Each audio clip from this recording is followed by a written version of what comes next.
Hello po mga kababayan, dito ulit tayo sa ating Life with Dan TM. And this time, Bible sharing muna tayo po mga kababayan. Mga inspiring verses in the Bible. Mula sa Proverbs 18:10. Sabi diyan, "The name of the Lord is a fortified tower. The righteous run to it and are safe." So malinaw po sa ating share sa inyo that God is our refuge and our stronghold in times of trouble. Lalo na ngayon po, magulo ang mundo.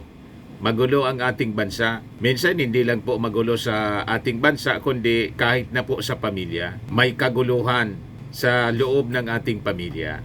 Di ba po? Minsan hindi magkaintindihan yung mag-asawa, pati yung mga anak, nagkakasagutan, nagkakasakitan po. At minsan nauwi sa hindi pagkakaunawaan. So when we face challenges or danger sa ating buhay mga kababayan, we can run to Him for safety.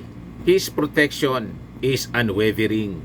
And we can rest assured that in His presence, we are secure.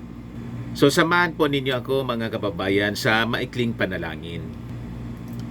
Lord, You are my refuge and strength.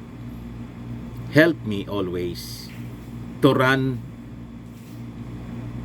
to You for safety and protection. Amen.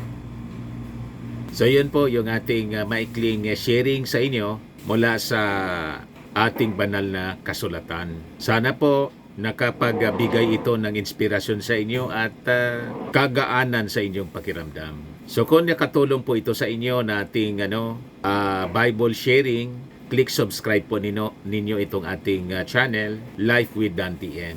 And share na rin po ninyo sa inyong mga kakilala at kaibigan. Lagi nating tatandaan, sa buhay mga kababayan, you become what you believe.